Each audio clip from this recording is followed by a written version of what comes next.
y'all. Welcome back to More Than a Title. Y'all know this is my favorite day. What day is it, cuzzo? Paul Day. You already know, man. A special Paul Day at that. It is our 200th episode of More Than a Title, y'all. This is this is crazy. It feels crazy even saying 200 episodes and, you know, just the sacrifice and everything we've done. But we're going to get into that in a second. Y'all know what it is. I'm your host as usual, Jarrett, Chief Revenue Officer at Outside the Box Digital. And I got my brother, my brethren, your favorite CEO, cuzzo. What's the vibes? How you feeling? You excited, guys? Man, I wore the pastel colors today. You know, I got to get back to my brightness. The sun is shining. You know what I'm saying? I went outside, got some vitamins and all that. You know what I mean? Some nutrients. The skin is glowing. Did my skincare. I'm feeling good. And y'all know, first of all, we also got our co-host, second episode, 200. She's going to be on 200 more episodes with us. Nadesh, what up, sis? What up? Yeah, you already know what it is. Like, number 2, that's my favorite number. So second is the best.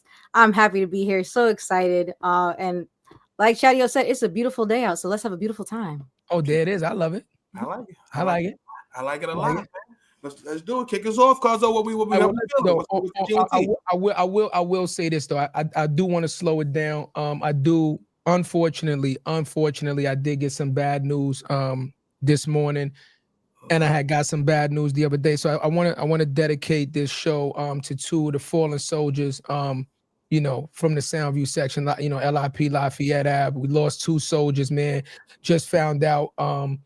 You know, my birthday twin had passed. You know what I'm saying? My man Bones' birthday twin, he had passed. You know, I didn't get a chance to make the services, but, you know, shout out to the Thomas family. And, you know, we sending you guys our condolences and our prayers are definitely with you in your time of loss. And I just found out, man, Debo, man, my man Debo passed away. Kendall, man, just found out he passed away, you know, either last night or the day before, man. So, you know, once again, our love and our hearts go out to the Stokes family. You know what I mean?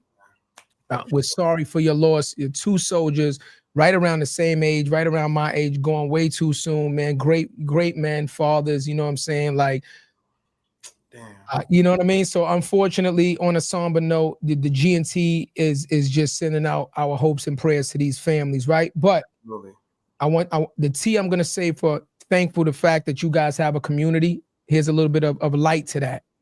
Yeah. You guys have a community. I heard a lot of people showed up for Bones, and I'm pretty sure a lot more people going to show up for Debo. That means you have a community of people that not only think about you, that care about you, and they're going to be there to support you in your time of need, right? Who are we if we do not have a village?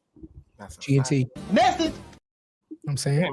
Yeah, got me sad though. I had the energy up. I had the energy up. I'm just saying, man. Like, you know what I mean? Like, you must honor those. Give people their flowers. Yeah, got to, bro. Got to. Absolutely, man. But I just want to say, man, grateful and thankful for y'all, man. Yeah. Straight up, man. 200 episodes. For those who are fans of More Than the Title, we started this thing 3 years ago. We just celebrated our 3-year anniversary, and to see what we've accomplished in these 3 years is no better feeling than seeing something come from ideation to creation to actually, you know, fulfillment and seeing how it's helping people. You know, go in the store to get eggs or something, somebody stop you, want to take a picture and stuff like that in the neighborhood. Like, it means a lot, man. So I just want to say, I love y'all. I love all the supporters, all the haters, man. Like, it just means a lot, man. I'm just glad. I'm happy to be here.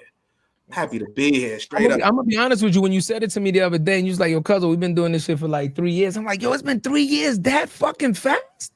And then I started thinking about all the trips we done took and all the fucking flights we done missed and the sleeping in the airports and dancing in the fucking trains. And we done had a time, boy. We done had a time, boy. We done had a time. The journey. It's been one journey. You know what I mean?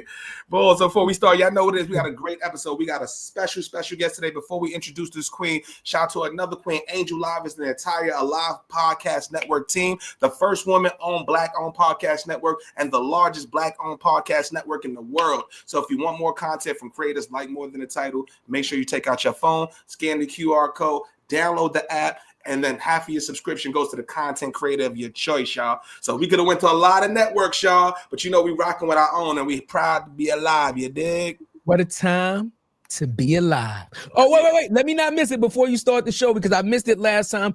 I'm warning you guys ahead of time. There you go. We got a phenomenal, you know the word I use. We got a phenomenal guest in this building, and I guarantee you this phenomenal guest is going to drop some jewels, some fire, and she's going to change your life. She has a story.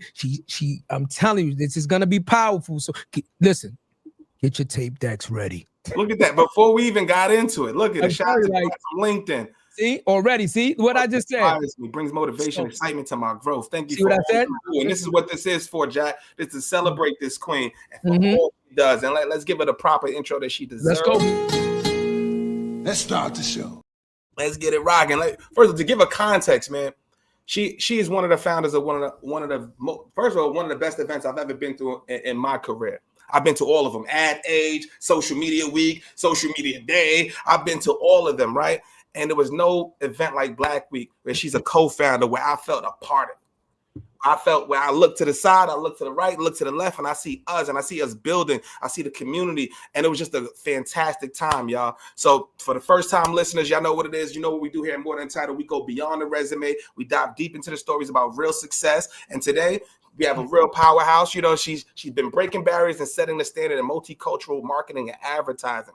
She's the executive chair of Uniworld Group, Inc., the longest standing multicultural marketing agency in the U.S. Under her leadership, UWG has expanded its reach globally, offering cutting-edge insights to advertising, DEI, cultural fluency, and NIL equity. She also sits on major boards from Advertising Week Global to Brandeis University. And as I mentioned, a co-founder of Black Week. She has dedicated her career to empowering brands, communities, and future leaders. With an MBA from DePaul and degree from Vanderbilt, she's not just shaping the industry, she's shaping the future for the community, y'all. So you've seen her in the boardroom.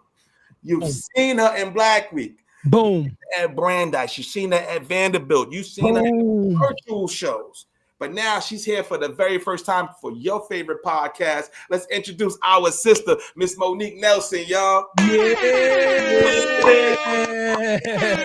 I have a special talk just for you.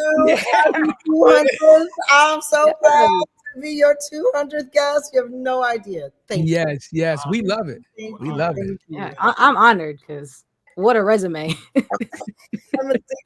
Thank you. You guys are and awesome. I'm gonna tell you this, Nadej, right? When you meet her in person, it resonates. The way, you know, she got that I'm bad walk. She got that I'm bad walk. You know what I'm saying? You got to see the way Monique walk, Nadej. You got to see the way she walk. When she walk, motherfucker just kind of move out her way. Like, you know what I'm saying? Boss lady. That is a boss lady making boss moves all day. That's a fact. I love it. Message. I love it. That's how you gotta walk. You gotta move moving your purpose.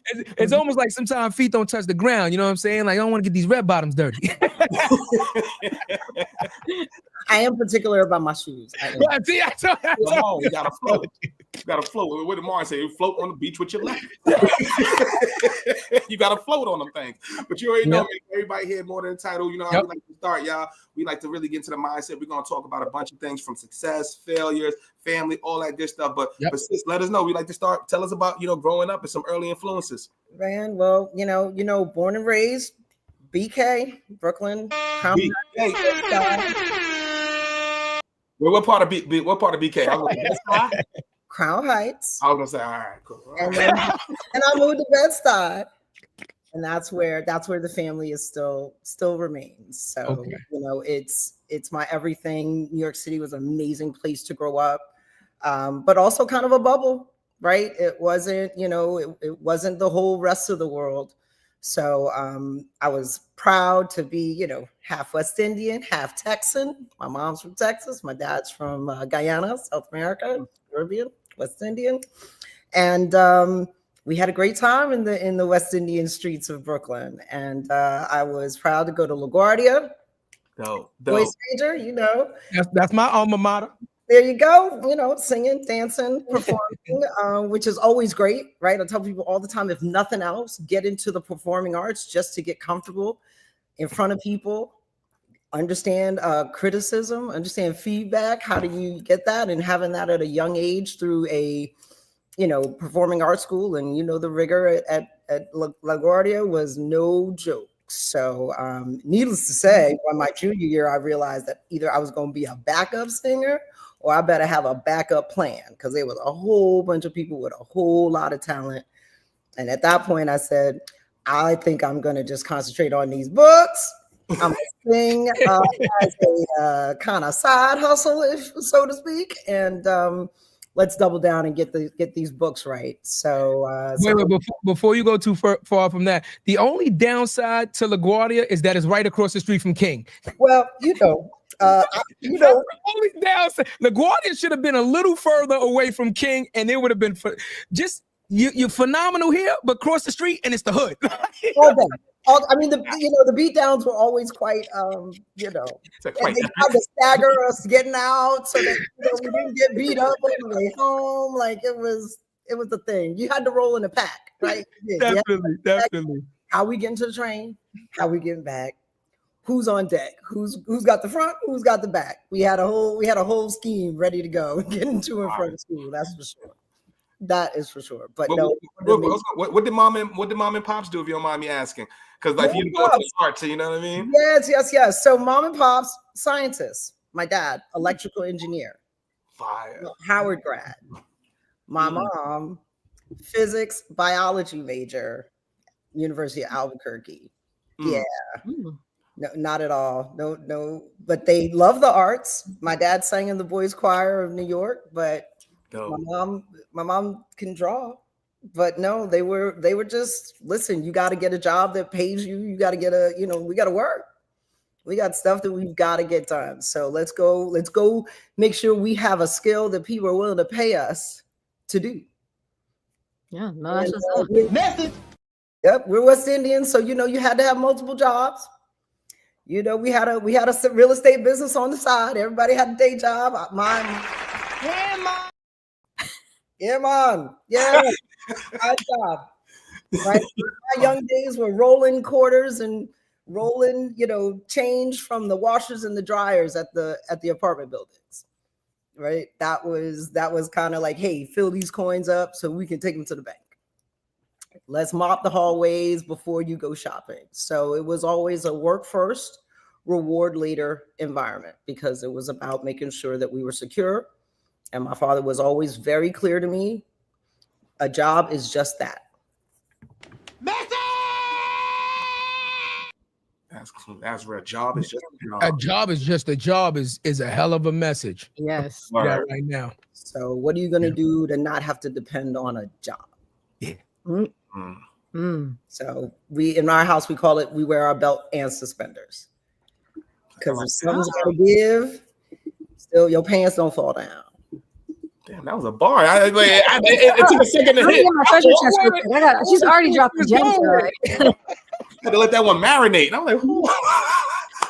That was fire. I would give it to D and JP Nelson. They were always full of, hey, here's what we're gonna do. We got plan A, B, C, D prime, F prime.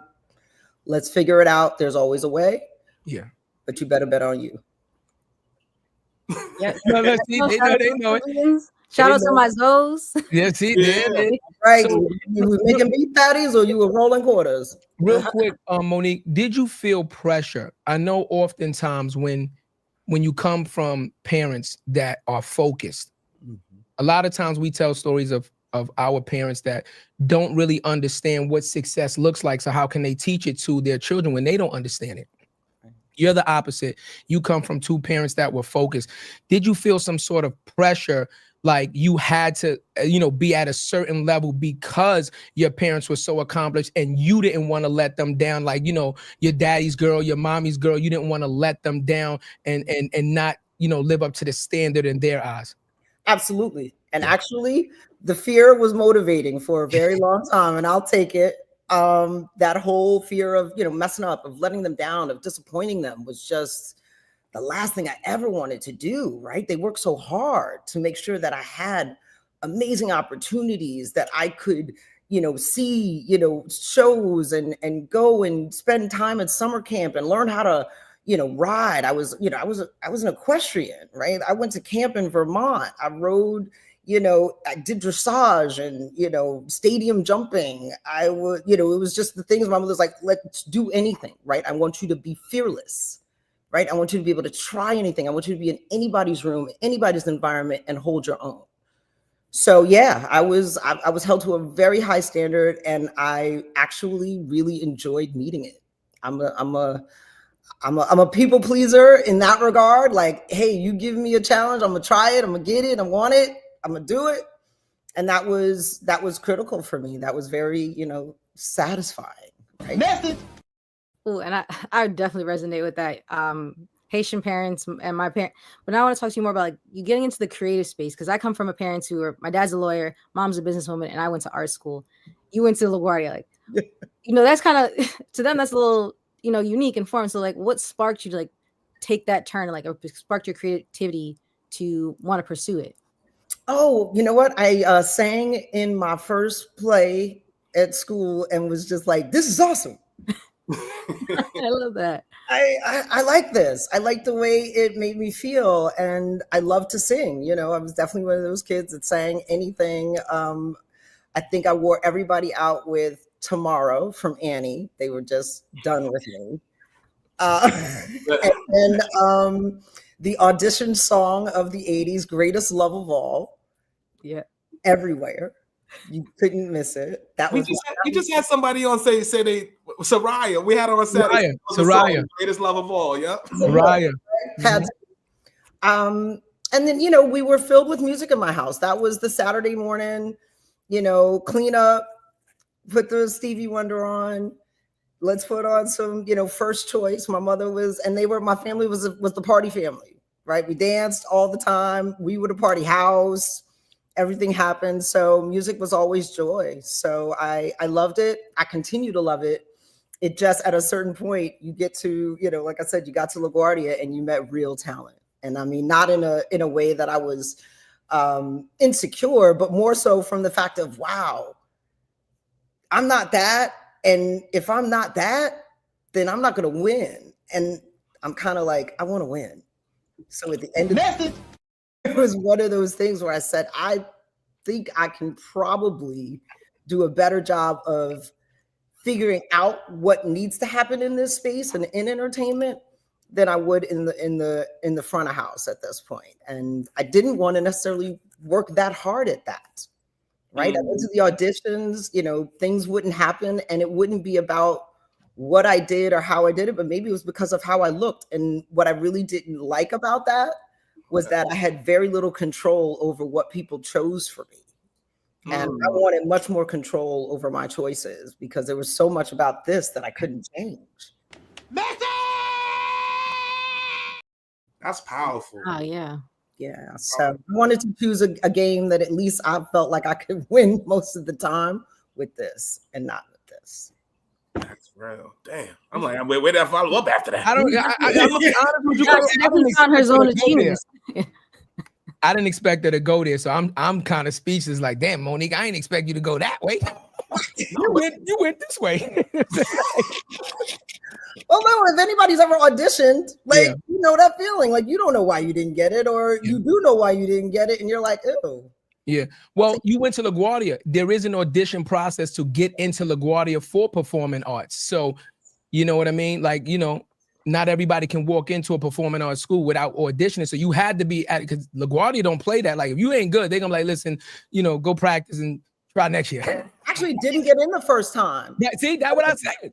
Didn't get in. Went in my sophomore year. My freshman year, I didn't get in because my grades were kind of funky. Right. Yeah. LaGuardia don't play that. They were like, your talent's okay. Your talent's actually at par, but you know what? You're going to have to go work on these grades a little bit. So I spent the better part of the next year really getting my butt in gear and studying and being ready to get into LaGuardia on both levels. So funny enough, my academics didn't live up, but my talent did.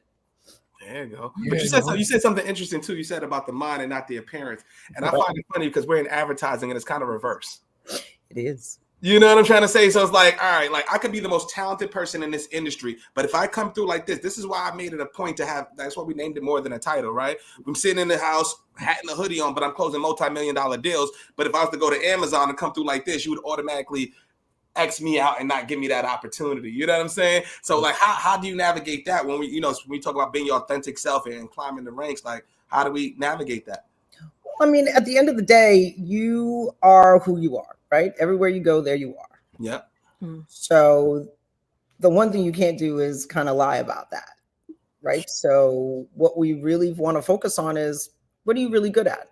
What's the value you're bringing?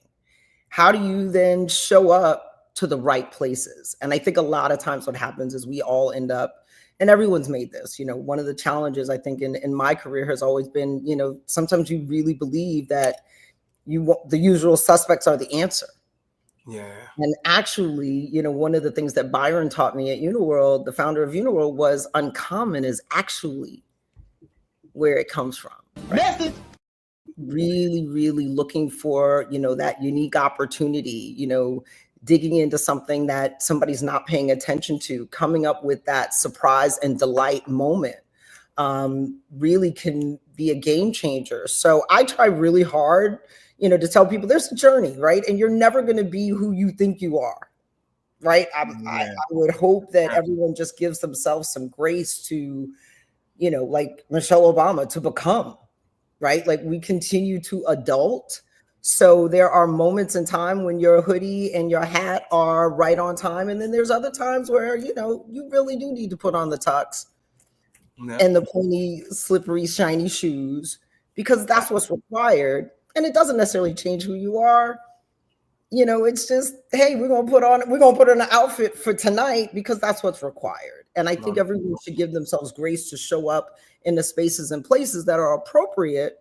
But certainly you can have your own zhuzh to it. You can add your own, little spice to it and not make it so cookie cutter or vanilla. But I don't believe in, I can't, I won't. No, you show up, you do what you need to do. You get out of it what you put into it, and you keep it moving. That's real. But I was going to say part two, you said value, right? How do you, like, value is subjective. So we got a lot of younger professionals coming through, right? So when you say like bring in value, like how do we define that to somebody that's coming up in this industry? Like what does value look like from an organizational standpoint? So I'll give you an example. My first job, so I go to Vanderbilt University. I'm in Nashville, Tennessee, out of Brooklyn, New York. Then I say, ooh, I have no idea what I want to do when I grow up, but I'm getting out of college. My father says it's time to get off payroll. All the West Indians will understand that as well. So it was like, who's going to pay me so that I can like live by myself, pay all my bills? And that came in the form of me moving to a really tiny town. It's a suburb of Green Bay, Wisconsin, called De Pere, Wisconsin, and I worked at a paper mill for International Paper in Kaukauna, Wisconsin. What the heck? Damn! When he said Kaukauna, that sounds ridiculous. That sounds crazy. Kaukauna sounds crazy. I ain't gonna hold you. Like it sounds like you might have been one of two. One of 40. One of 40 in the off season. In the off season, remember Green Bay Packers. So during the all season, looked like a lot of Black people lived up there. Right. Just everywhere. Yeah. Come, late January, early February, it was just a few of us left. And then, we would get looks. They were like, what are you still doing here?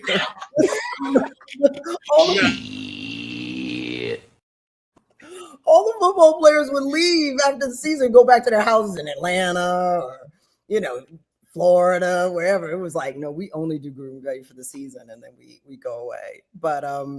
But actually, I will tell you, it was probably one of the most formative jobs I ever got in my life. I absolutely would tell anybody that wants to be an entrepreneur of any kind, please take a sales job. Please, please, please, please. Like there is no better training for entrepreneurialism than a sales job. Message. Cause what you doing? You're selling. I'm sorry, sis, but I'm the quickest gun on this side of the Mississippi. Get you to it now. You told me about 2 milliseconds on now. 2 milliseconds. Not fast enough. So I took this job as a account executive, sales rep at International Paper, a pressure sensitive paper mill, and I'm the low man. So they gave me I was the throwaway girl. So everything I made ultimately got thrown away. The back of the Post-it note, the part that says post-it, throw it away. Ream wrap, which is the wrapping paper that goes around the paper that you put in the copy machine, you throw that away. The Reese's peanut butter cup paper, the little round syringe. I made that. They throw that away. I did insulation paper. All kinds of things, tons and tons and tons of paper. Not sexy. You did it though. But truly foundational. Like if I could sell the back of the Post-it note, I think I could sell something pretty sexy. So my next gig was Motorola. Right. And it was before you go to Motorola though, let's time frame. Let's time frame this. This is young Monique. This is fresh out of college. Right. 1996. Yes. Right. So this is young Monique. Your whole livelihood is, let's say, New York, the New York area, the East Coast. You leave your family, you leave. And first of all, I don't know if you actually use this, but to be an equestrian from Brooklyn is not something that everybody can brag about. I'm just telling you that ahead of time. So you need to like put that shit on the stand. Like, I'm an equestrian from Brooklyn, motherfucker. Like, but to leave to leave what you know, to leave everything, your family, your friends, and go all the way across the country by yourself, man. That is a hell of a bet, Monique. I mean, like we talked about that pressure. What was your mindset to being like, okay, I'm going to uproot myself, go move out there by myself, right? By myself and give myself a shot to make this happen. What was you think? What was your young Monique thinking about like in that moment? How did you help make it, make that decision? They offered me $32,500. Okay. Mad at that. 2-bedroom apartment with a terrace was $550 a month with underground parking. Okay. Well, that'll do it. I could do this. And as my mother told me, you could live in hell for 2 years. It's going to be fine. Because international paper was very clear. If you were going to stay with them, you would have to go to an undesirable location because paper mills are never in great places because they're stinky and they're, it's a lot going on. So, but if you were going to be with them, and I was like, well, send me to the undesirable place first. I'll start there and then we'll just go. Once I get that behind me, then we can kind of keep it pushing, which is exactly what happened. I did my 2.5 years in the Kakana plant, and I applied for a job in Chicago. And that was my next stop, was to go to Chicago to work for Expedex, which was the business supply side of international paper. So it got me into a more broader. So now I'm selling staplers and the whole conveyor, pens. I'm moving up. It's getting sexier. It's getting sexier. So for me, it was, again, that adventurous spirit, that sending me away to camp for 8 weeks by myself. It is, building that self-reliance, being able to meet people. I'm an only child, right? So you going to be lonely or you going to make friends? Method. I try to let him get the message. You didn't even have the finger on the trigger. But honestly, see, like I'm trying to judge Monique because I'll be waiting like, okay, she gonna keep going a little bit. Now, you know what I'm saying? Like she gonna keep going a little. There's a little bit more to that, but and then she like, oh, okay, you know what I mean? But no, I dig it. I definitely dig it.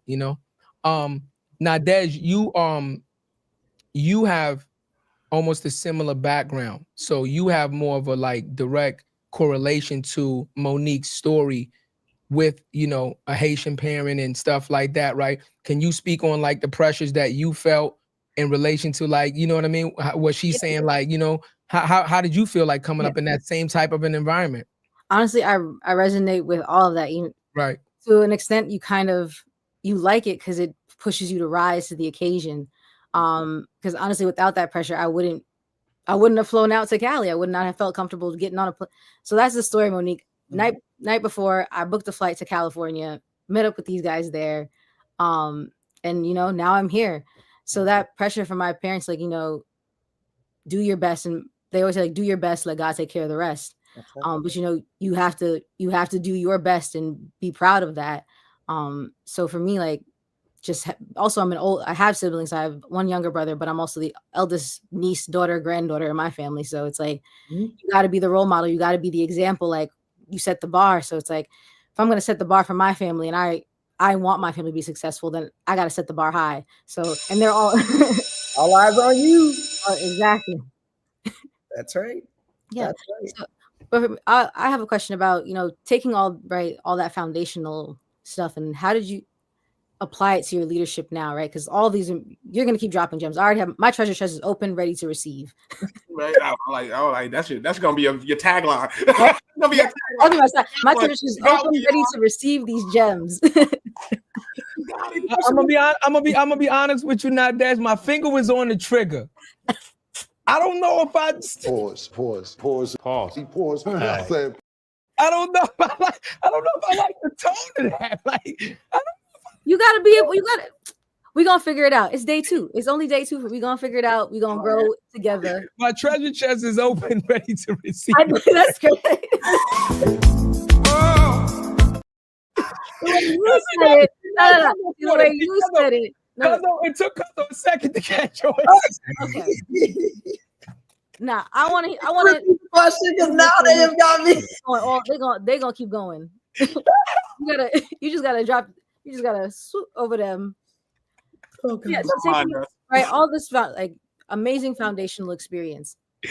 What did you hold on to? What did you bring with you into your leadership today, and like going for like where you are now? Yeah, I mean, one of the things that I did do, from the foundation was I have to tell you, every job I took, I found that extra credit project, right? At International Paper, they did not have an onboarding like handbook, because I got in there and it was nothing but acronyms. And I was like, how the hell do you figure out what all these 3-letter, like, it was crazy. And I just was like, you know what?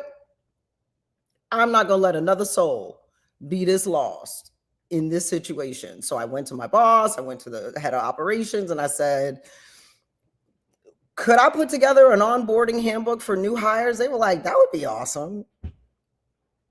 So, when you do that type of thing, that's proactive, that's, again, value added, right? That would then cut down on onboarding time. That would give people kind of a structure, like, here are the places you should go first. These are the things you should try to understand. This then makes that make more sense. So for me, that was kind of always my MO. I get into a gig, I get, good at the work, and then I'm like, okay, what else can I do around here that's first and foremost like productive? Second, somebody actually wants it. But third, nobody has time to do it. Message. Let me figure it out, right? And then that's that elevation, right? That's that internal branding. That's getting your name in spaces and places, because, again, decisions about you are made in rooms without you. Message. Yeah, write that down. Take notes, everybody. So how are you going to do that? You got to build your reputation. How are you going to do that? You want a great hallway reputation. How are you going to do that? You're going to do the work. How are you going to do that? It's going to be good. How are you going to do that? It's going to be something that people need and didn't have time to do.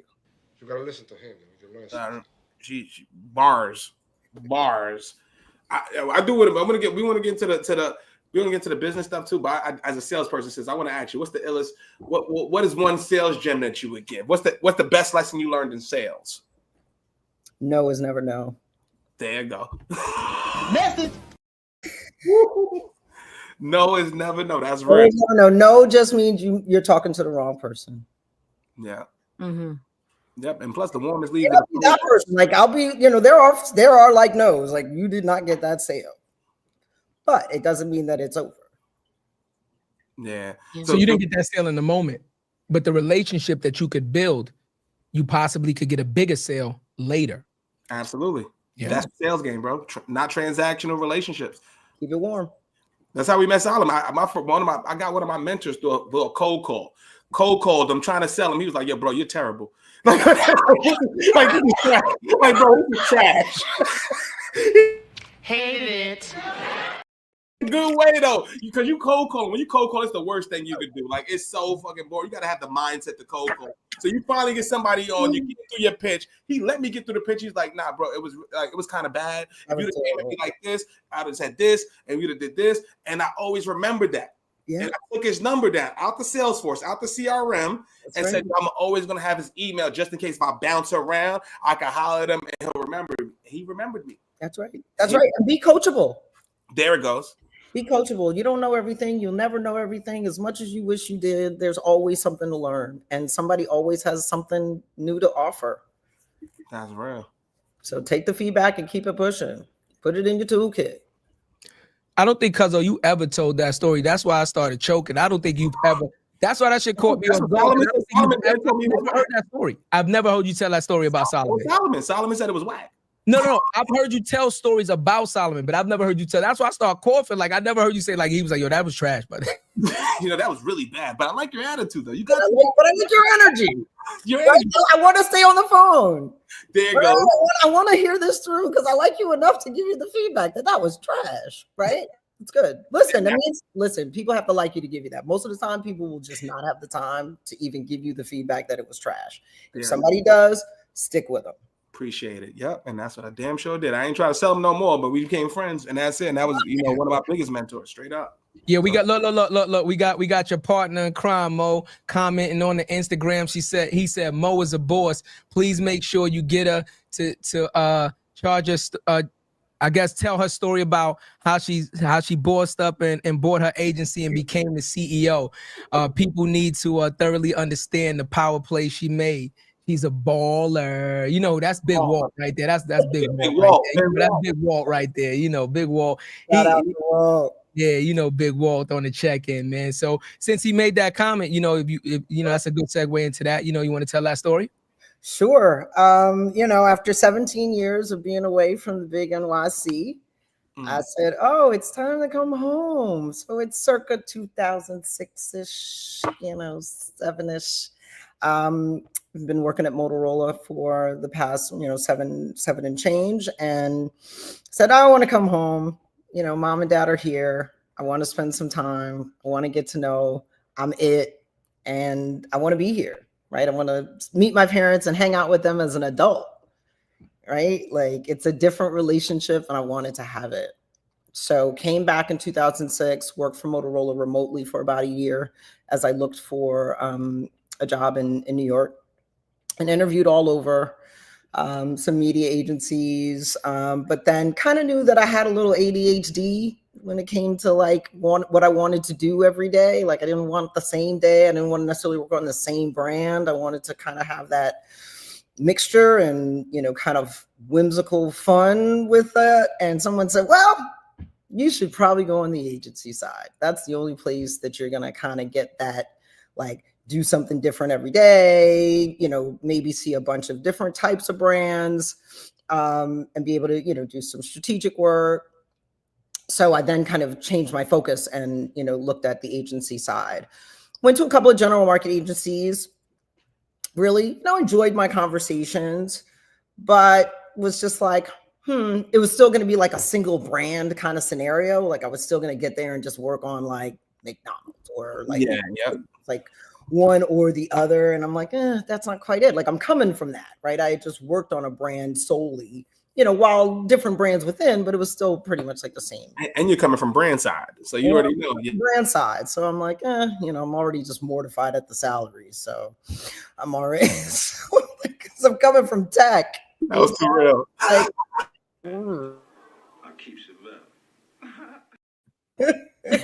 just like, is that like the base? Like, is that what we're talking about here? So talking, and then finally get to dinner with a colleague actually from Motorola who introduced me to the head of HR for Uniworld at the time.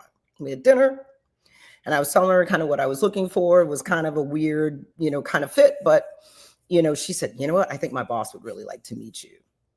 So in short order, I met with Byron and went into the agency. And when I tell you, I left that meeting and I was like, I have to get this job. I have to get this job. I want this job. Like I was crazy. Like, why aren't they calling me? what is going on? Like, I need. What was it about the job that made you feel that way? What was it in the conversation that made you feel that? I'm not gonna lie to you. I didn't know at the time. I just felt so good. I just wanted it. Like, he was so much fun. Like, he was super smart. He was super suave. Like, he was, he was like Colt 45 and, cocoa butter all together. And it was just like, black and brown people. Like, it was just so, I didn't know what it was, but I just knew that I loved the conversation, that I had so much fun in the interviews. Like, I just wanted it.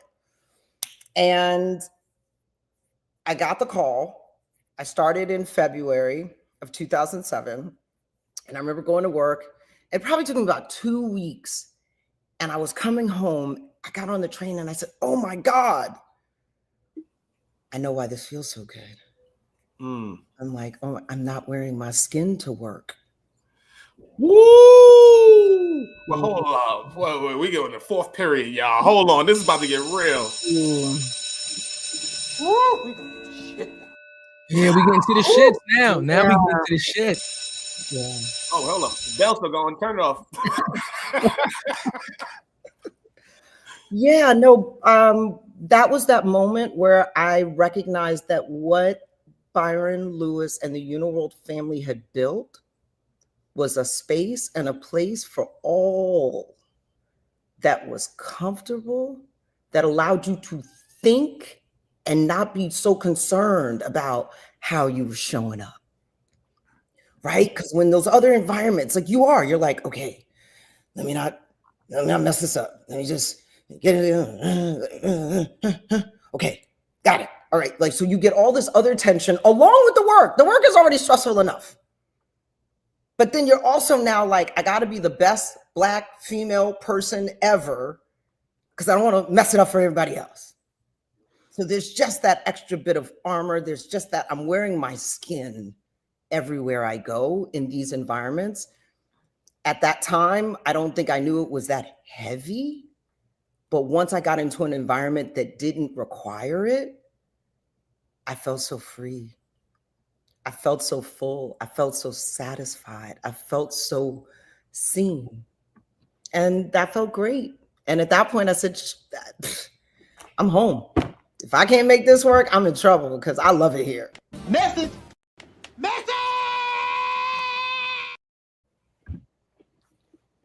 I'm sorry, he got me. My bad. That's so. Yeah.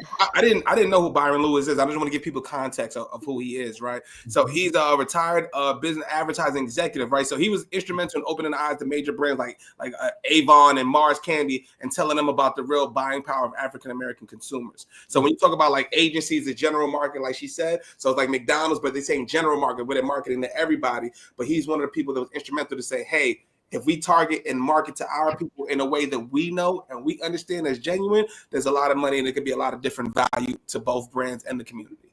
That's right. That's it. And that's what at that point, that's when I was like, when you don't know what you don't know, or you don't know what you want until you see it. That was that moment where I was just like, oh, okay, this is my happy place. So now let's go. So at that point, I just dove right in. And by probably 2010 or so, I was, over probably 3 departments in the agency. I got approached to talk about succeeding him. And then it became, the art of like, I've never bought any advertising agency. I don't know what the hell I'm doing. I made 2 phone calls, one to my parents and said, hey, what do you think about buying an advertising agency? And they were like, sure, why not? So you called my boyfriend, who's now my husband. And I said, so what do you think about me buying an advertising agency? He was like, sure, why not? I was like, oh, okie dokie. All right. Savage! I'm a savage! Oh! Oh, you're a beast. What? So how did that conversation come up though? Where he's like, yo, it's one thing to succeed him, and it's another thing to say, do you want to buy it outright? Well, that was the deal. Right? It was like, yeah, I could succeed them, but it was like, you got to buy the controlling stake. I have to now this because it must remain minority owned. Right. So I then had to go and figure out how I was going to find, Black money to buy this advertising agency. And keep it. Ooh, I didn't know that. That's fire. Yeah. I love that. Yeah. So I spent 2 years looking for money, getting the money, talking to multiple lawyers, CPAs, you name it, cashed in my 401k from Motorola to pay for all of the attorney fees, etc. Because thank God I had it, because those were ridiculous. It's like you're in, the papers are this thick, and you're just signing your life away. And it was one of the proudest moments of my life to be sitting alongside my mom and my dad on the 30-something floor of the Dade Pitney building in New York City, basically saying, we now own an advertising agency. And it is just an honor and a pleasure to continue to partner with my parents in this endeavor. We have a real estate business and we have an advertising agency, and now we're trying to figure out what our little crumb snatchers are going to do next, to continue this legacy of building Black wealth. Wow, that's a big swing. I'm just, as a young professional myself, like that is such a huge swing to take. So would you care to share, like, give some insight or advice to, those people who are thinking about it, on the fence, like to get them to just do it? Like, how did you just do it? I mean, listen, it was long days. It was long nights. It was talking to a ton of people. It was getting a lot of no's, right? The advertising business, while outwardly really sexy, it's a hard business, right? It's not easy. The revenues are tough to get to. It's relationship based. There's a lot of what ifs. If you want to be on the media side, there are high barriers to entry. But I believed in what we had, and that takes you a long way. It was a great product to begin with, right? So for me, I thought it was worth putting everything I had on the line, and then ultimately, convincing others to participate in, my dream. And that's what it took. It really did. It took people that believed in me personally to say, I'm going to give you this money because I believe in you. And that's what it took. So I got, like I said, I kissed a lot of frogs. There was a lot of people that were just like, no, for a number of reasons. And there's no shade, because again, your money is your money and I can't tell you how to spend it. Right. And that was a hard time as well, right? It was, it was not as easy as I thought. I learned a ton of lessons, and continue to, because that's kind of the lesson in entrepreneurship, is continuous learning. And always being, open and available, because especially in this industry, there is no given. It's nothing that is going to stay the same. Every 3 to 5 years, we do a swing. We're in it right now. Yep. So, if you're not ready, you will get crushed. But what was the toughest challenge of you? Now you own, like you know the business from an employee side. Now you're the boss, right? Now you go the overhead, the P&L, all of that stuff, right? What was that fork in the road moment? Because I think every entrepreneur has that moment where it's like, do I give this up? Do I do this? Like, what was that moment for you? What was the toughest challenge that you got through? I'll be honest with you. The toughest time was after. Okay. After you purchased, what? After I purchased, I'll be honest, it got really, I will tell you, got the one drawback of buying a company that you are in is it gets really lonely really fast. Because all of a sudden, yesterday I was Mo. Today I'm your boss. Message. No, they do say leadership is lonely. Yeah. And people that were like, my dogs yesterday were just kind of like, now it's real, because now we was just rings and lunch together getting biz, and now how come you got that opportunity and I didn't got that opportunity? How come you didn't come to me with it? How come I couldn't have equity? I have to leave happy hour early now, right? Because I can't see what happens at the end. Wait, let me come in with you, Mo. I went through that, right? I went through that in my career when I was a worker, right? Mm-hmm. When you go from a worker, you see all the little crazy shit that workers do, right? And because you're a worker, they confide in you. You know the motherfuckers that work extra, that do the extra. You know the motherfuckers that hide. You know right? And then when I became management, all of them was like, oh shit. Because you're like, motherfucker, I know you hide from lunchtime until you take an extra 15 minutes. You take an extra 15 minutes. You know Jay and I'm gonna go get a beer. You know you're a little saucy. Yeah. You come back at 12:31. Yeah. You be like, you motherfucker, you take 7 bathroom breaks a day.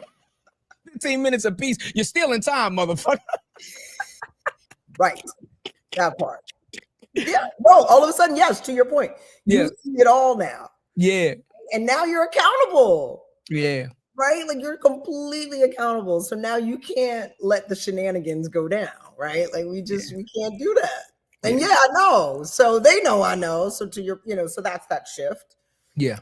That is important. And even the shift when you go from I'm an employee to now I'm an entrepreneur. I went on my own. For a lot of people, that's really scary. For most people, it's really scary, right? Most folks will never leave their job. It's terrifying. Yeah. Right? Because it is. It's really scary. Yeah. And every day, some days I get up and I'm like, I have no idea how I'm going to make payroll today. But you know what? Yeah. We're going to do it. It's all good. I'm okay with that, right? Because I feel like I know we've got the right things going, right? Yeah. But every entrepreneur wakes up in the morning or in the middle of the night, like, what if I lose it all? Yeah. Right? You have those moments. Of course you do. You have a hard day. You have a client that fires you. Yeah. Right? Those are those hard moments, right? In this journey in particular, like sometimes it's just, you didn't do it.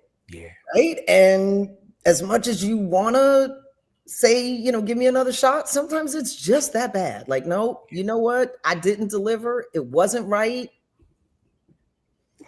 Gotta go. Right? And understand that. And I'm sorry to have disappointed you, and better luck with your new partner. And you just have to be gracious and move and hopefully get feedback to say, how do I do better next time? How do I not make this mistake?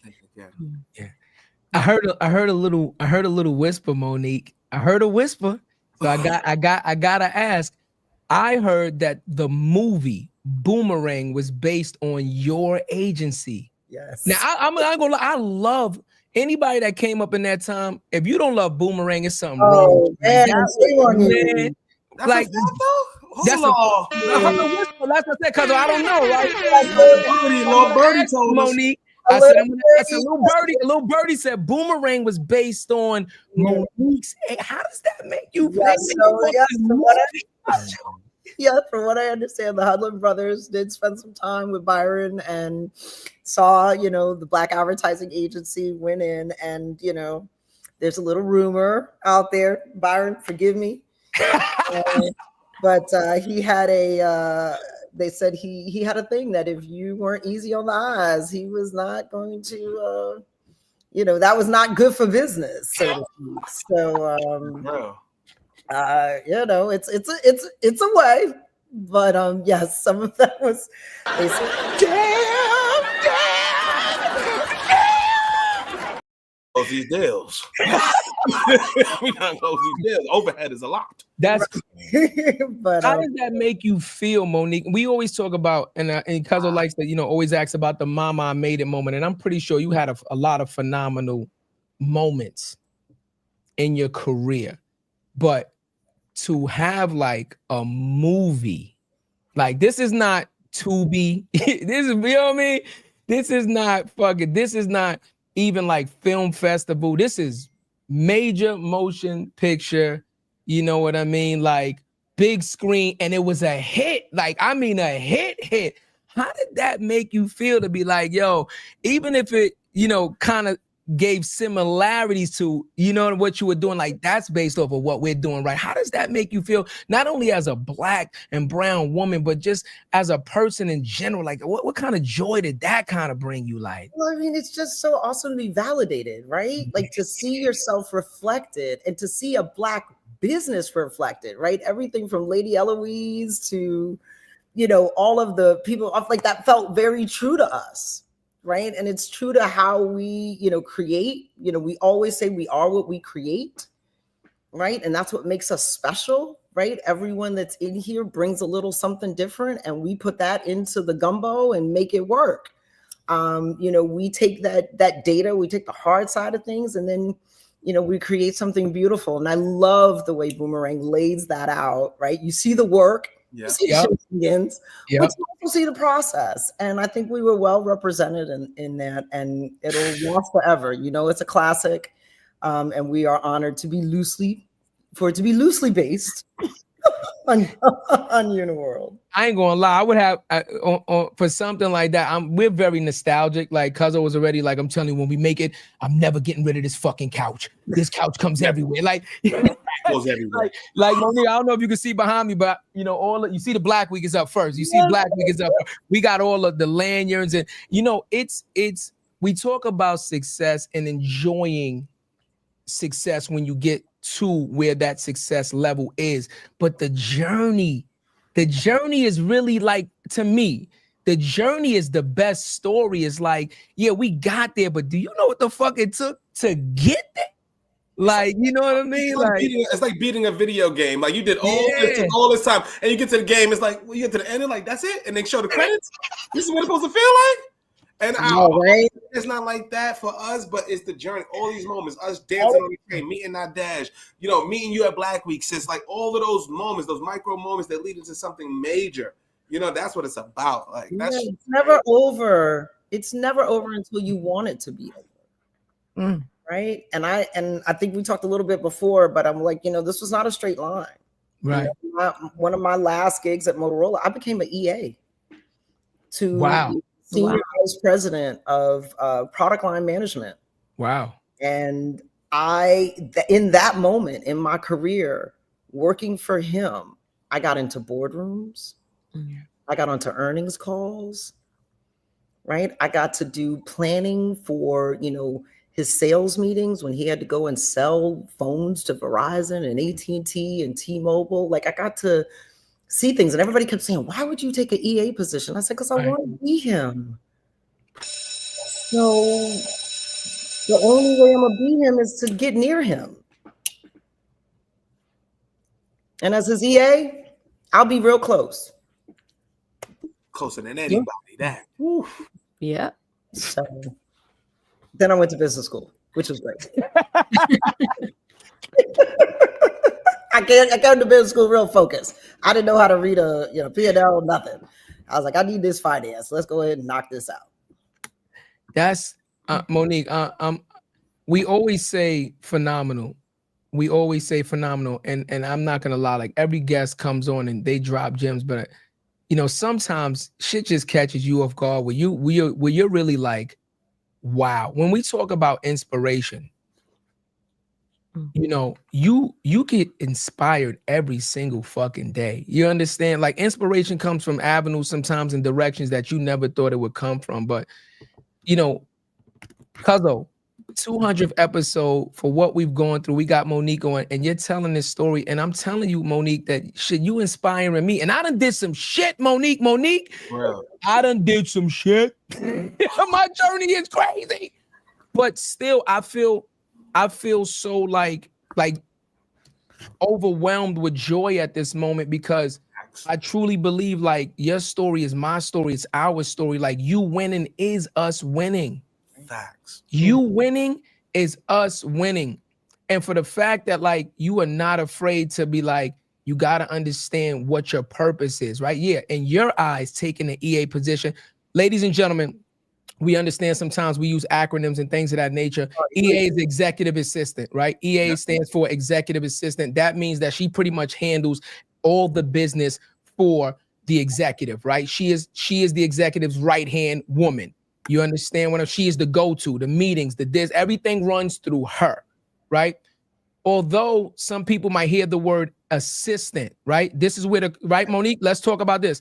The mentality of the culture and hearing words and not understanding truly what the meaning is. They might hear assistant and be like, why would you want to be somebody's assistant after you've already accomplished so many things? Not understanding that, yes, the word is assistant, but it's the executive assistant. Right. And there's a AA. Administrative assistant.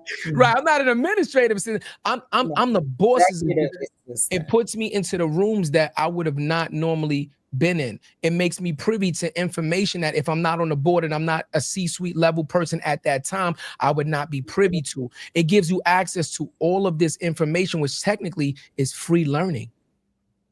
It's free learning. He's paying you to learn the trade. He's paying you to learn the job. He's grooming you technically, because he could have picked anybody else to do this. But he He did. could have put out a job application. I want an EA, and pick somebody else. But he's seen something in you and said, I know that you can handle this. And I know that she understands by taking this position what she's going to learn. That's like an unspoken support type of a thing. So I That's just want to commend you in that. Yeah. Tell Yeah. people all the time, that's the difference between a sponsor Yeah. and a mentor.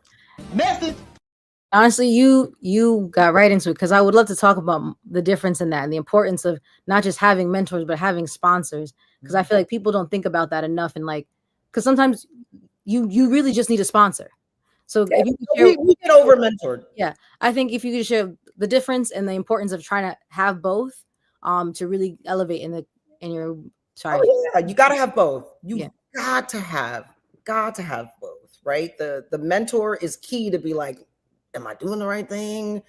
Should I make this decision? What are you thinking? The sponsor is the person you're like, I want this job. Yeah. Right? How do I get this job? Right? And that person should be sitting with you saying, all right, I'm in this meeting. You working with so-and-so, okay. Right? They're in their head because they're in the room that you're not in. Right? They are privy to the decision making, and they can actually put their finger on the scale and get it for you. Now, your part of that game is, are you the person that they are comfortable strapping themselves to? Because at that point, this is where you start to choose sides. People always talk about, well, no, you got to hit your wagon to somebody. Somebody's got to be willing to take that shot. You're not perfect, but again, you want somebody that would, when you're in your imperfection, they're like, that's an anomaly, right? That's just having a bad day, right? Like she's allowed, right? Because that's the thing. Honestly, what we fight for is mediocrity. We fight to be the C student. Message. It's hard to be an A student all the damn time. So we really, really do. So yeah, sponsorship matters. It's critical, and mentorship also, because you need, whether you call it your board, your personal board of directors, however that is. I have mine arranged by kind of vertical. I got a finance person that I go to. I got some legal people that I go to. I've got, relationship people that just could talk to a doorknob and get anything. You're like, how do they do that? Right. So, when I struggle with, some, writing or trying to get over a hump, so I don't call the same people for everything, but I probably have a circle of about 5 or 6 people that are pretty consistent when I've got something that I'm really thinking about, that I want to run it past them and make sure that, I'm not smoking my own stuff, that I'm really thinking through it, and that they can play devil's advocate and poke tons and tons and tons of holes in my ideas, so that either at least I can defend it, or if it's that bad, it's like, this really isn't a good idea. Need that real. No, you do. And I'll say, like, as a young professional, I'm trying to get my peers to realize that's what you need. A lot of people, the mentality is like, I got to do it by myself. I gotta get, but it's like, that's literally impossible. You can't do it alone. And it's okay to get that mentor, that sponsorship. Because it's not, listen, they've been doing nepotism since the start. So why can't we help each other? Why does it always have to be just, I got to do it myself? I got to do it on my own, because you can't. And I think that's so important, right? To find those people, find that board of directors who are willing to support you, and get you to get your name in those rooms, get you in that room so that you can continue to elevate. And I would stress, you find the person that believes in you. Yeah. They may not look like you. Facts. So I'm going to really put it out there. That's real. It's always nice when it's us. But I'm going to be real with you. I wouldn't be here without a whole bunch of white men. Message. That's real. That's real. Same here, yo. Keeping it like, you the best that I see. And I feel like you're going to do what I need to do. So I want to definitely really, really stress allyship matters. And if they're in the rooms and the places and the spaces that you need to be, somebody believes in you too. So let's, at the end of the day, while I want to always, again, where I show up is for us. Mm-hmm. So whoever comes to our party, we cool with. Right? You want to come to our party? You come to the barbecue, you get a little seasoning. You come on, do a little two-step. You can get that. But you gotta know what's up. You gotta know what's up. No, there was always, the Jewish dude that was more hood than me and you, and all of us rolled together depending on where he was from. That's real. I don't know. I don't know if a Jewish dude more hood than me. Monique, I gotta start. I don't know if a Jewish dude more hood than me. I'm gonna keep it on. I'm putting my chest down. Hold on. To be real clear. He's very hood. Real clear. You should get on a plane. You can see some real hoods out there. No, I'm not saying no. Hold on, Monique, no, listen. Be clear. Like, first of all, I'm international. I'm a Marine. I done been to places. I'm not being funny. Like, I know people done been through some stuff, but I'm from Forest Projects, and I used to be the Tasmanian devil. Like, let's get like, I'm not saying you ain't been, but me, I'm not knocking nobody else. You a Decepticon. I'm talking about me. Monique, let me tell you something. They used to have bets on me. I wouldn't live to see 18. Like bets. Like the adults used to bet. Like, yo, this kid ain't gonna live to see 18. Like I was that. Listen, used to call him Bad Chad. Yeah, Monique, I started getting kicked out of school in the 4th grade. Like it took me 3 elementary schools to graduate elementary school. Like I was that kid. You understand what I'm saying? So I'm not saying like they ain't giving it up. I'm just saying like I was different. Like, yeah, I was down. So I'm gonna have to.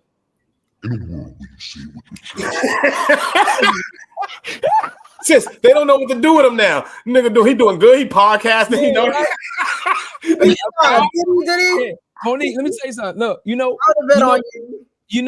when I get the most, responses, events like yours, first day of Black Week, when I throw on the blazer, when I throw on the shoes and the pants, and they see the refined version of me, I get the most responses from that than any other post I put up because they knew what I was.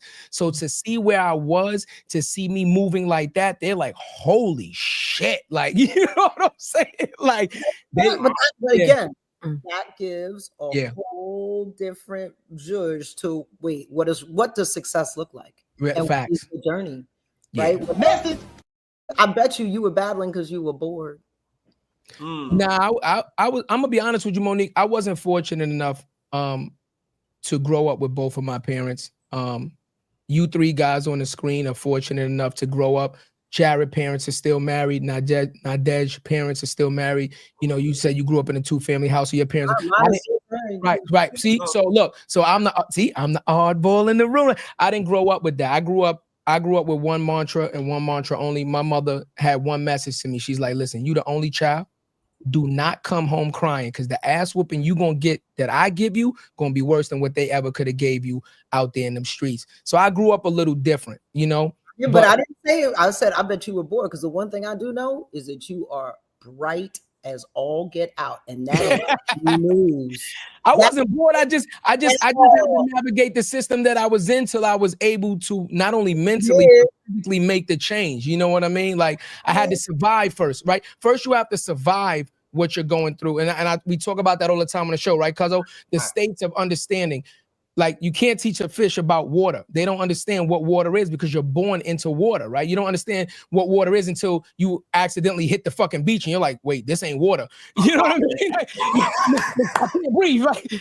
So first you have to understand what your situation is. Then you have to make a decision that, is this something I still want to be a part of or not? And then the hardest part is once you make that decision, if it is to separate yourself from that, having the conviction and the strength to do that. Like it's tough. That's right. Listen, and everybody has their moment, but you are here to tell the story. You are here to talk about your journey.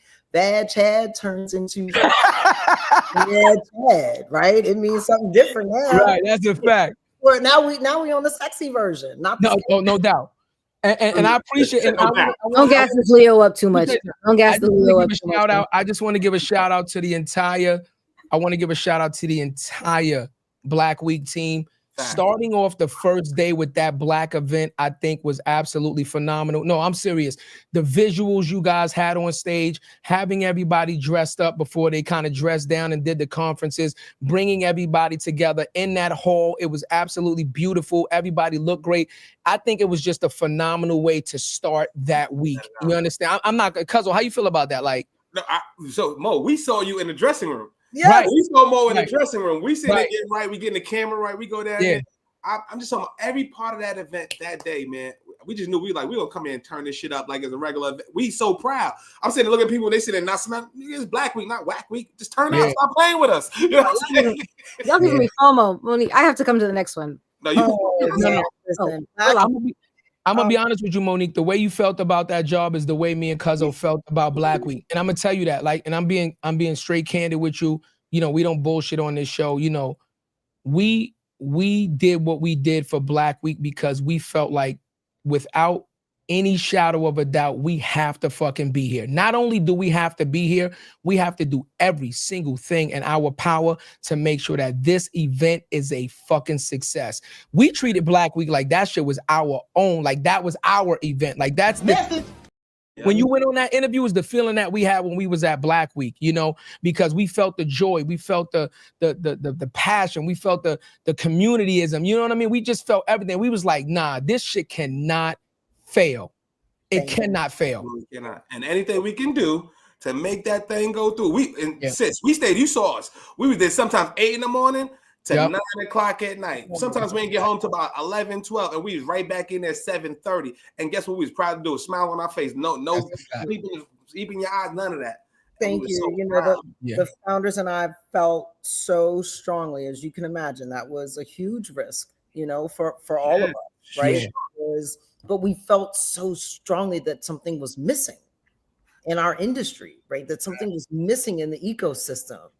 To really figure out how do we actually operationalize working together, right? Because you can hear it. Everyone's like, you know, well, and Nadej, you said it. Collaboration is everything. Message. None of us do this alone. We could try, but we often fail, right? The moment, you know, what do they say? If you want to go far, you do it together. Yeah. Right? You want to go fast, you do it alone. Right? But it's just so critical that we do this. And part of the reason we wanted to do it was for us, by us, about us, for everyone to participate. So that's the message of this year, October 6th through the 10th. We're back at Spring Studios. Black Week 2.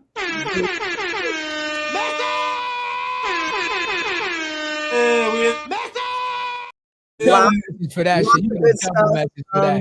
You'll be hearing a lot more about what's coming up. As you can imagine, it is set to be like the place to be. You know, we got a little competition, but you know, we're feeling up for it. A lot going on in the city and all over during that time frame. But we plan on doing it, you know, bigger, better, longer. Got a little more time this year to do some other things. But you will not be disappointed whatsoever. I'm kind of on embargo, so I can do a little tease here and there. But stay tuned. The next few weeks, you'll start to really see what's happening and what's coming for year 2. So we're really, really excited. And yes, it was a success because of you. You times, you know, I can't tell you what we expected. We expected far less. I mean, this would be amazing if 700 people show up, right? And when I tell you to see 1,200 plus people show up in a year 1 event, doesn't happen. Epic. Yeah. So that meant our hearts were right. You know, our hearts were in the right place. We, you know, gave the right message. We had the folks to come in and really deliver. And I felt like everyone showed up for us. So, you know, please, we want you to come back. For those that couldn't make it, please, we would love to see you. We want more. And we have big plans for this, to be just more than a conference. But economic forum, empowerment, let's work together. Let's make this a thing. Let's normalize working together. All of us have unique and really, really important skill sets that we should be putting to work. And we got to train the next generation. We've got to do it. We must educate. And this is one of the easiest ways to learn as an adult, right? From one another, through community, and in spaces and places that we're comfortable. I know I learn better when I feel good. It was family. It was family in there. I'm just telling you right now, we met so many people. We spoke to, first of all, before we even get into what we asked, I want to ask you your favorite moment of Black Week, but I just want to tell people what it was like. So we already had interviewed, Dre was the first, Walt was the first guest. So Walt was episode 3 of More Than the Title. We're on episode 200. Walt was episode 3. Didn't know him from a hole in the wall. All I knew is that I was new on LinkedIn. I'm building a personal brand, and he's the brother that looked like me and saying the shit that I feel like I can't say because I'm with a fucking organization. And I'm like, how is he getting away with this shit? And I'm like, I love this shit. And I reached out to him. He said, you know what? I'm coming through. He's been on the show more times than anybody.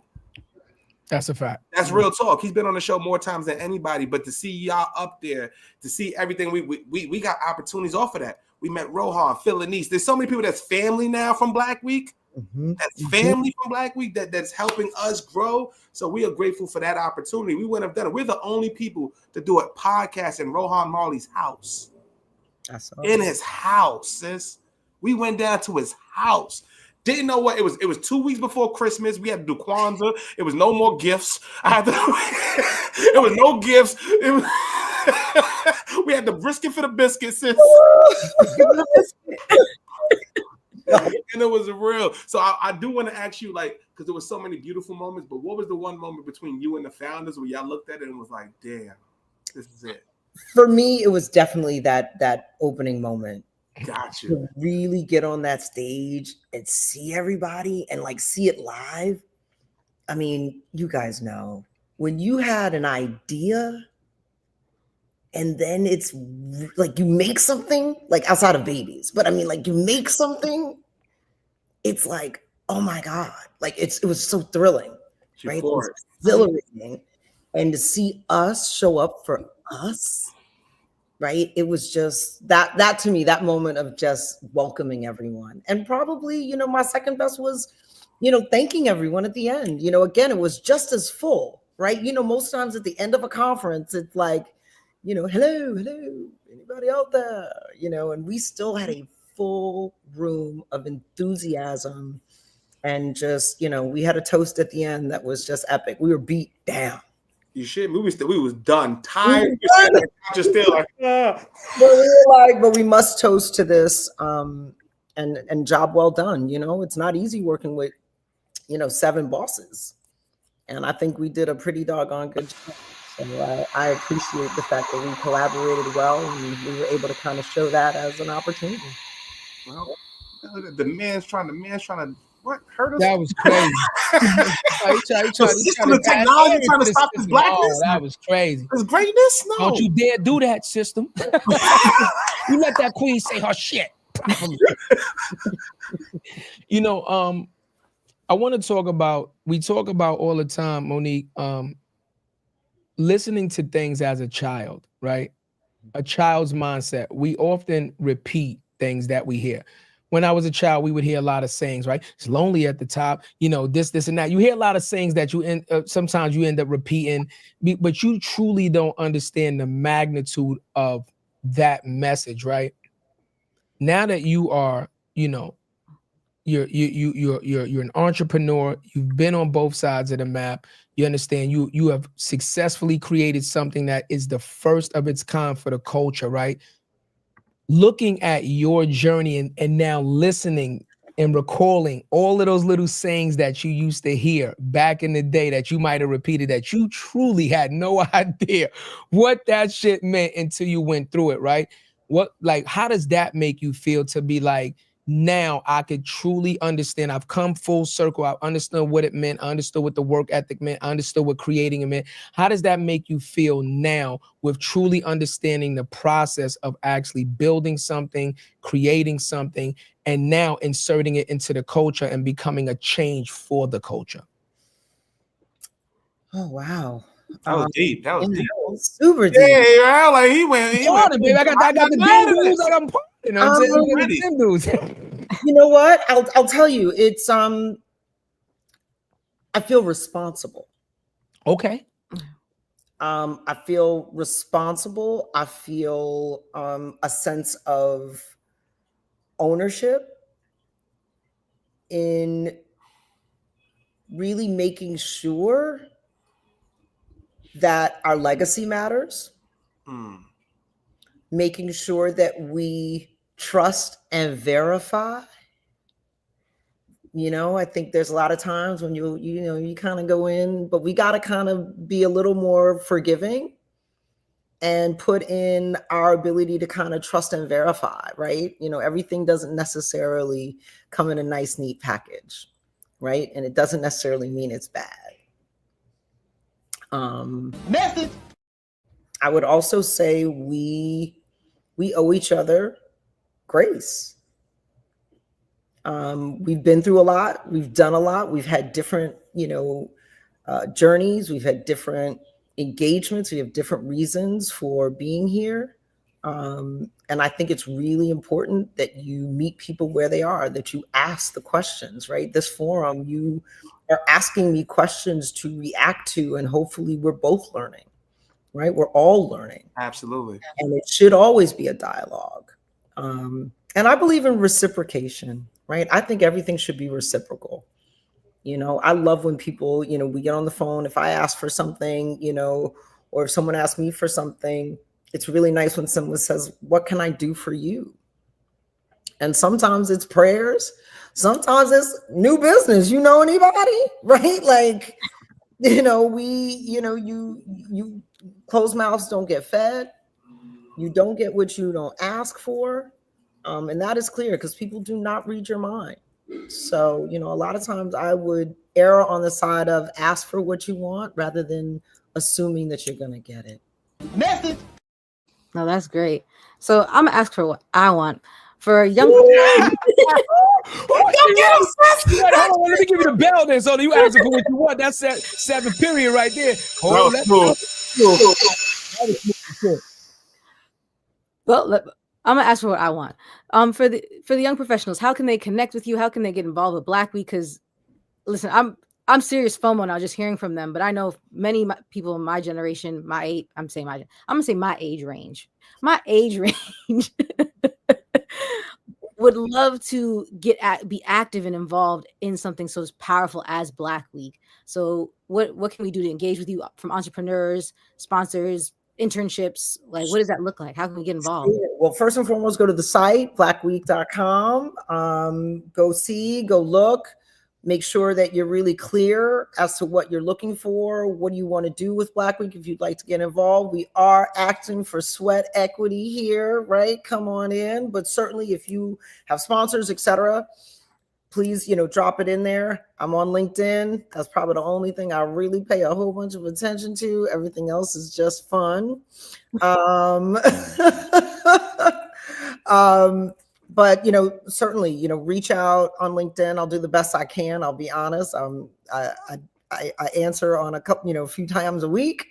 But certainly from a Black Week perspective, go ahead and jump on there. The other place would be, please join We All Rise Together, which is, a group that we formed during COVID. As a support group for, Black and brown professionals, particularly in advertising, but certainly it's not only for advertising. We're actually having an event on April 10th at the UWG offices in Brooklyn. So certainly you will see me there for sure. But at this point, let's get involved. I want to see everyone at Black Week in October 6th through the 10th, Spring Studios. Come one, come all students. We loved the diversity of folks that came from an age perspective, from entrepreneurs. The young people were amazing. People came from all over. A young man came from Colorado. Another dude came from Texas. I mean, it was truly a thing. And we look forward to having that intergenerational, interdisciplinary conversation. And, again, pressure makes a diamond. We could do it, y'all. You did it. Yeah, I did the damn thing. Yeah. Did the damn thing, yo. I just want to say, like, first of all, we all rise event, man. First, a shout out to you and Judy. So Judy and Deidre. And Deidre, yes, my bad. Shout out to Deidre. Can't leave Deidre out, no, I gotta say, Judy was on the show. Yeah. We rock with Judy. Judy's the homie. We gonna circle back to you. We're coming back to you, Deidre. You know the vibes. Yeah. Judy was one of the first people we had on our Women's Appreciation Month episode, right? So I'm just being honest with you. We ended up reaching out to her. Like, I seen her stuff, and she came on like, that's auntie. So like, I love to see the camaraderie across the industry, and I would love to know, like, because you got the Black Madison Project, right? The Black Madison, the Madison Project, Madison Ave Project, right? That was Walt. That was Walt, right? You wasn't on. I thought you was. No, that wasn't me. That was Kalita, and some other creatives. So then, what was the first conversation started to start Black Week? Like, what was the one thing? That originated from Joe Anthony. From Joe. Okay. Joe, when I was at Motorola, I got in a position to hire my own agency. Okay. And the first agency I personally hired was Joe Anthony's agent called Vital Marketing. Right. And he did an event for me for a new phone that we had coming out called the Accompli. And, we are technophiles to the nth degree. And I used to send my phones to folks and they would find bugs. It was crazy. So we had this amazing event. I pulled him on as my first personal agency that I acquired, and we did some amazing work together. So we had been, kind of friendly for years and years and years. And he had a birthday party the year before, and we were all down in Jamaica celebrating his birthday, and we were talking about it, like, we should do this. So Dre was there. I think only person that wasn't there that I can think of is Walt, but everybody else was in Jamaica. Fire. And that's where we were all like, we should do this. And then, once somebody says we should do this, and then you make the phone calls. So Joe was like, hey, a few months later, he was like, remember we would talk about it? And I was like, yeah. And he said, I think we're going to do it. You in? And I'm like, count me in. And that's how it all began. That's fire. Man, shout out to Joe. We didn't get Joe. We got everybody on the show but Joe. I would say Joe is absolutely the lead founder for sure. He is the brains on this. Really put the energy, the muscle. No doubt about it. It's without him really leading the charge, it wouldn't happen. Never paid to the other founders, but no, listen, let me tell you something, Monique. One thing that we have to understand as a culture, and sometimes we struggle with this, right, is valuing ourselves. Just like you said, like Joe took the lead on this one. It doesn't make your value any less. It doesn't make Walt or anybody else's value any less. Joe just took the lead. Me and Cuzzo talk about this all the time, right?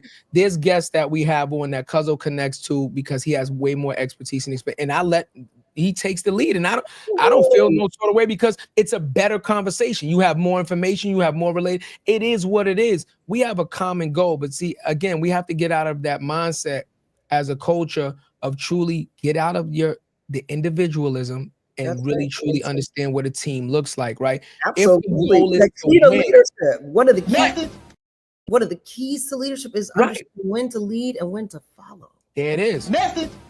And you still can lead, but just lead in your own way.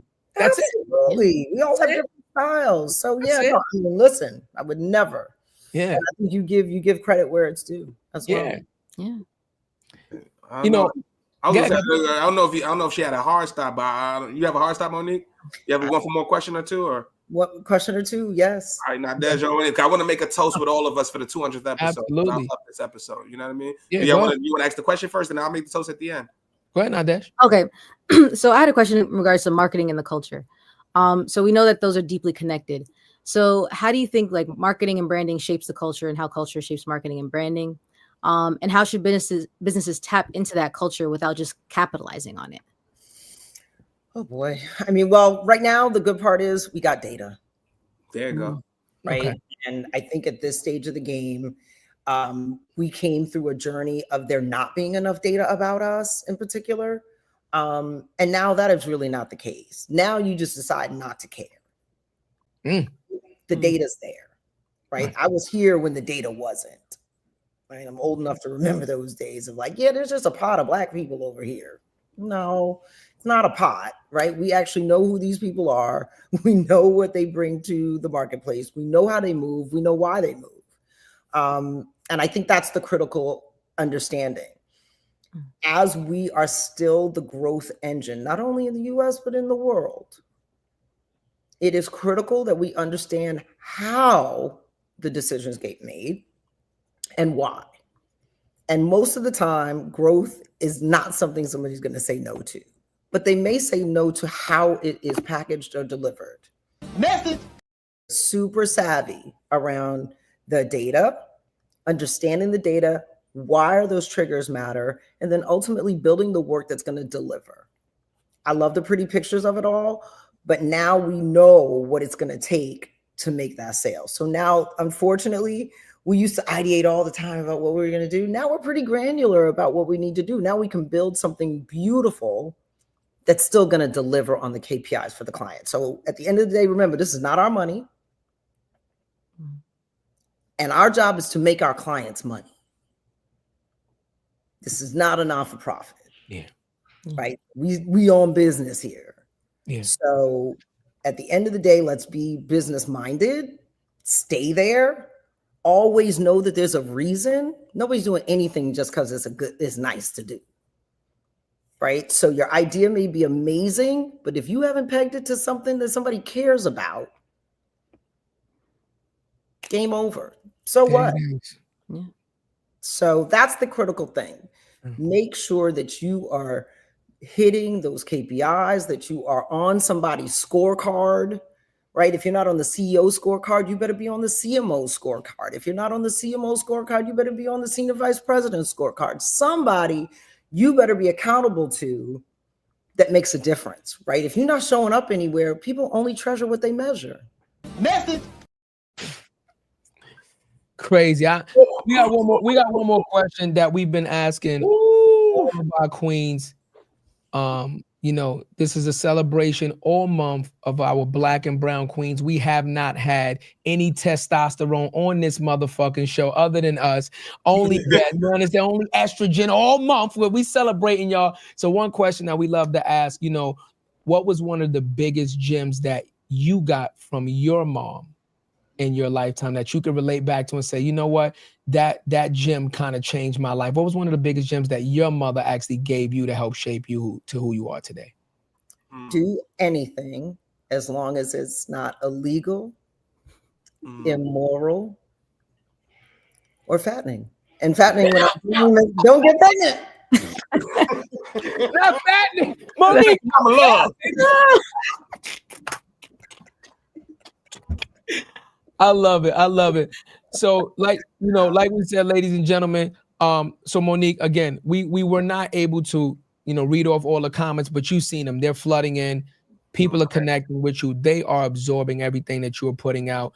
We're just getting nothing but love and support for you. Please tell the people. So, ladies and gentlemen, she already let you know if you want to reach out to us on LinkedIn, if you want to just give out your LinkedIn information, anybody that wants to get in contact with Monique or her organization, just once again, just give out your organizational information for your company, give out the information for you, and then give out the information for Black Week for anybody that want to get in contact and be a part of anything that you are doing.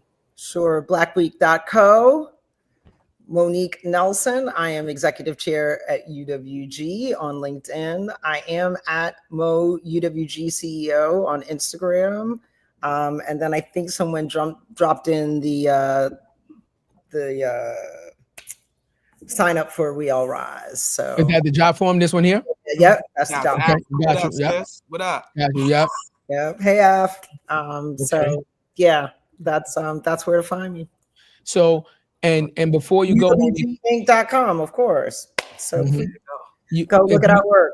If you had one gem that you want to leave this show right now and you want to give to the young professionals like Nadej, to the people aspiring to walk your path, and just understand what success looks like, what would that gem be? Trust yourself. Okay. Trust yourself. You know, and you know deep down. That's right. Trust yourself. That's very real. I love that. No way, man. I know before you take us home, Cuzzo, and Yeah, sis, go ahead. Yeah. I just want to say, man, this is episode 200. This Yeah. was such a dope episode. Yeah. I just want to say, for everybody on the screen, I love y'all. You know what I'm saying? We created a platform that we could just be us. Yeah. And I love what I do, man. I love y'all. I much love to everybody that's there, that's shouting out on the Instagram. It is 7:00 at night on the East Coast, man. Y'all coming off of work. You got the kids and y'all rocking with us. And it means everything to us, man. Facts. Because it means everything to the culture. And we just want to provide a space for the culture, man. So I just want to say toast to us, man. Toast to everything that we've sacrificed together, y'all. And I love y'all, man. 200. 200 more. 200 more, baby. 200 more. We'll be at Black Week, sis. We're going to be at Black Week. Bells on. You know how we'll be at Black Week. I'm ready. Okay. So with that being said, Family, I love you. So with that being said, you know what it is, ladies and gentlemen. Another, what's the word? Phenomenal episode of More Than the Title with another phenomenal guest. This young Black queen came on. She told you her story. She told you her sacrifices. She told you that she was not afraid to bet on herself. She moved from New York to another state and then took a job there and then moved to yet another state, once again, by herself with no support, to say, I am willing to take the chance and bet it all on myself for success. You understand what I'm saying? She told you what the importance was of a support system. Now, be clear on this support system. She didn't go to her husband and say, yo, can I get that Birkin? Can I get that Birkin for 40,000? No, she said, can we invest in a business? Can we invest in a business? Now, can I go get that S550 or that G-Wagon or something like that, something of material? She said, let's build generational wealth. Know what your ask is. Know what your ask is and ask with intention. So that reiterates what we say every single day. The dream is free. But the hustle is sold separately, y'all. We're going to see y'all on Tuesday. Yo, Tuesday, Simon Cook, CEO of Con. Yeah. You know what it is. And guess what? We also going to see you Black Week. And if y'all not there, we going to be there. So you know what it is, man. Be involved, get involved, or get left behind. It's More Than the Title. Y'all can't fuck with us. Peace. What you know about me?